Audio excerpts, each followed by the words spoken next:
Hello friends, welcome to back my channel. आज मैंने आप लोगों को एक 200 वाट एम्पलीफायर का साउंड टेस्ट और रिव्यू करके दिखाने वाला हूं। तो वीडियो आप लोग पूरा लास्ट तक देखते रहिएगा, बिल्कुल भी स्किप मत कीजिए। इसमें मैंने एक अलग तरीके से पावर सप्लाई लगाया, जो कि आप लोग देख रहे हो। इसमें 6 कैपेसिटर लगा हुआ है। 6 कैपेसिटर वाला पावर सप्लाई चालू करके आप लोगों को दिखाऊँगा इसका आवाज़ क्वालिटी कैसा होता है। तो वीडियो बिल्कुल भी स्किप मत कीजिए, लास्ट तक देखते रहिएगा। तो मैंने इसमें सप्लाई देने के लिए देखिए, ये मैंने एक 200 वाट का एम्पलीफायर बोर्ड ले लिया है और इसमें सप्लाई देने के लिए 6 कैपेसिटर वाला एक पावर सप्लाई लिया और एक बेस टेबल ले लिया इसे चालू करने के लिए। पहले मैंने इस बोर्ड का रिव्यू दे देता हूँ।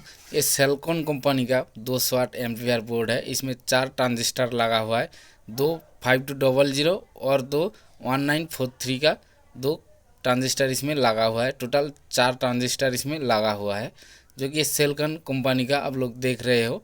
तो इसमें अगर ट्रांसफार्मर सही लगाओगे तो इसका आवाज़ क्वालिटी आप लोगों को बढ़िया मिलेगा। तो आप लोग इसे 3030 या फिर 35035 8 एम्पियर तक इसमें ट्रांसफार्मर लगा सकते हो। तो आप लोग वही ट्रांसफार्मर लगा के इसका आवाज़ क्वालिटी देख सकते हो, बहुत ही रिजल्ट अच्छा आएगा इसे चालू करके। तो अब मैं अभी इसका कनेक्शन दिखा देता हूँ। देखिए, इधर जो ये 2 प्लस दिया है, 2 माइनस दिया है, बीच वाला ये 0 वोल्ट दिया है। मैंने इधर कनेक्शन कर दिया है, जो कि मेन इस ऑडियो बोर्ड के लिए सप्लाई लगा दिया। तो सप्लाई लगाने के टाइम आप लोग ध्यान में रखिए, इसका नेगेटिव और पॉजिटिव ध्यान में रखिए, नहीं तो ये बोर्ड ख़राब हो सकता है अगर गलती से उल्टा लग गया तो। और वेस्टेबल बोर्ड में सप्लाई देने के लिए मैंने एक अलग करके एक 12012 का ट्रांसफार्मर लिया है, जो कि इधर ब्रिज रेक्टिफायर किया हुआ है। अलग से कोई ब्रिज रेक्टिफायर आप लोगों को नहीं करना पड़ेगा। तो यही देखिए, ये जो 12012 का टर्मिनल है मैं इधर लगा दिया। और इधर से आउट देखिए, ये आउटपुट है, ये वेस्टेबल से आउट होके मेरा ऑडियो इनपुट में जाएगा, जो ऑडियो बोर्ड है उसका इनपुट में जाएगा। तो मैंने इधर ये जो ऑडियो आउट का वायर है इधर बोर्ड का जो मेन बोर्ड है उसका इनपुट में लगा दिया। और अलग करके ये स्पीकर का लाइन इधर दिया हुआ है। और मैं इसमें जो यूएसबी लिया है, जो ब्लूटूथ पैनल लिया है, इसका ऑडियो इनपुट ये बोर्ड में दे दिया है। देखिए, ये वेस्टेबल बोर्ड में, और बोर्ड से फिल्टर करके मेरा मेन ऑडियो बोर्ड में ये आउटपुट करेगा।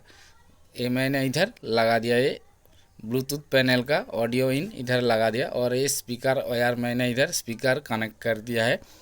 तो मैं अभी इसको साउंड टेस्टिंग करके आप लोगों को दिखाने वाला हूं। तो मेरा फुल कनेक्शन हो गया है और मेरा ये बोर्ड ग्राउंड से टच होके कुछ हमिंग या फिर शॉर्ट सर्किट ना हो जाए, इसलिए मैं इधर 2 बॉक्स दे रहा हूं नीचे। इस दोनों बोर्ड का नीचे दोनों में इधर कागज़ का बॉक्स रख दे रहा हूं, क्योंकि इधर ग्राउंड में टच हो जाएगा तो ये हमिंग करेगा या फिर शॉर्ट सर्किट आ जाएगा। तो मैंने इधर दोनों बोर्ड में 2 कार्टून दे दिया है, जो कागज़ का बॉक्स होता है। चलो मैं अभी इसका गाना चालू करके दिखा देता हूँ। तो पहले मैं सब कुछ वॉल्यूम 0 कर लेता हूँ। तो इसका आवाज़ क्वालिटी कैसा है आप लोग सुनते रहिए और मुझे कमेंट करके बताइए।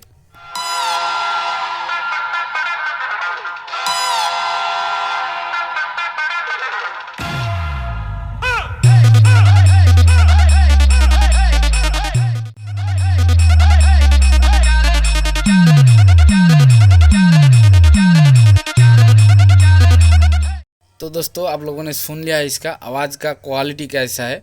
और मैंने इसमें 30030 का ट्रांसफार्मर यूज़ किया है। तो आप लोग इसमें 35035 ट्रांसफार्मर यूज़ कर सकते हो, इजीली आराम से चल जाएगा, कोई दिक्कत वाली बात नहीं है। इस बोर्ड को परचेस करने के लिए मेरे वीडियो में देखिए लिंक शो हो रहा है, जो फोटो शो हो रहा है प्रोडक्ट का, तो उधर क्लिक करके आप लोग ले सकते हो, या फिर आप लोगों का लोकल मार्केट से भी इसे ले सकते हो।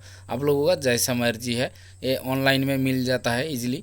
तो मैंने इसमें ये जो 6 कैपेसिटर वाला पावर सप्लाई लगाया, तो मेरा इसमें कैपेसिटर जो है वो 3300 माइक्रोफैराड का है, 6 कैपेसिटर। तो आप लोग इसे 100 वोल्ट 10,000 माइक्रोफैराड का कैपेसिटर 4 लगा के इसका ऑडियो क्वालिटी आप लोग देख सकते हो। क्योंकि मेरा तो अभी ये ऑडियो क्वालिटी मुझे अच्छा नहीं लगा, मेरा जो बेस का पंच उतना अच्छा नहीं है। तो आप लोग 100 वोल्ट 1000 माइक्रोफैराड का कैपेसिटर 4 लगा के आप लोग देख सकते हो आप लोगों का कैसा बेस आता है, बेस का 5 आता है। आप लोग अगर ये पावर सप्लाई बोर्ड कहाँ से भी परचेस कर रहे हो तो एक बात ध्यान में रखिए, जो कैपेसिटर का माइक्रोफैराड ज़्यादा होना चाहिए। चाहे तो ये 4 लगा हो या फिर 2 लगा हो, लेकिन इसमें माइक्रोफैराड ज़्यादा होना चाहिए, तब आप लोगों को बेस का पंच अच्छा मिलेगा। क्योंकि इसका कैपेसिटर ही होता है बेस का पंच को पकड़ने के लिए। कैपेसिटर का माइक्रोफैराड भी बेस का मेन पार्ट होता है। तो आप लोग जब भी ऐसा पावर सप्लाई घर में बनाओ या फिर ऑनलाइन से खरीदो, एक बात ध्यान रखो कि इसका मेरा वीडियो अच्छा लगे तो प्लीज़ एक लाइक कर दीजिए और दोस्तों के साथ शेयर कीजिए। और अभी तक मेरे चैनल को सब्सक्राइब जिन्होंने नहीं किया है तो प्लीज़ सब्सक्राइब कर दीजिए।